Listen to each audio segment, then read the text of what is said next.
It's such a strong force when we express with our words the shamefulness of what is happening. And I think we are only starting to use that. And so the silencers are using against us the silence because they know it's very strong if people would speak out.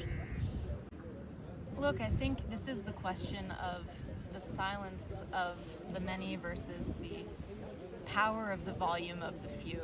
Of course, it would be ideal. It would be far better if the masses, meaning the majority of the German public, would be speaking out.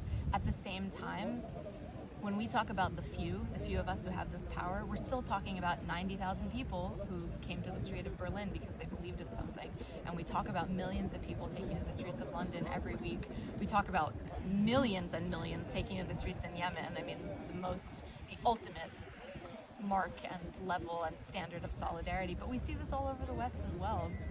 And I think coming to terms with the power in the movement that we have now and embracing it and channeling it is what the state is most afraid of.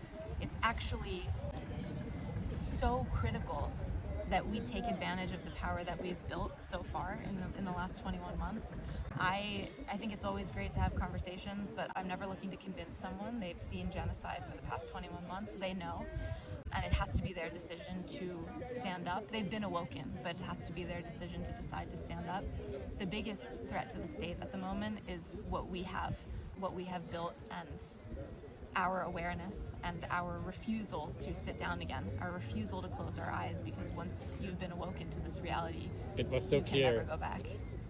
It was so clear that it was inevitable, that this issue it does not go away, that it has become a universal issue, Gaza. Look, I think Gaza is the center of the world, and I've said this before in similar terms, but Gaza is the center of the world because it has awoken people to all of these interconnected systems of oppression, of racial capitalism, of exploitation, of the importance of decolonization, of the threats of imperialism and settler colonialism, and how they are all intertwined and we are all liable to them because they impact us. And of course, it is our responsibility as humans to stand in awe of our fellow human being, no matter where they are and who they are. And Gaza is at the center of this, and that's why we've seen this amount of power and change in the past 21 months. It hasn't been enough to stop the genocide. I mean, that is just, it is part of the reality. And I've said this also before, but I think it's important to keep emphasizing. We are up against the entirety of the might of global capitalism and Zionism, which is in its kind of climactic phases of enacting the final solution on the Palestinian people. That is a big task to accomplish, to beat that. But we are building, and we have built something very significant, and we will continue to do so. I really do believe that we will win. And to me, your arrest is a sign of the panic of the ruling class. Completely. Every time they arrest one of us, it's a sign of panic. And I think Zionism is in its death spiral, and we've said this over and over because we've seen it intensifying over the last 21 months. Only for illustration. They are panicked.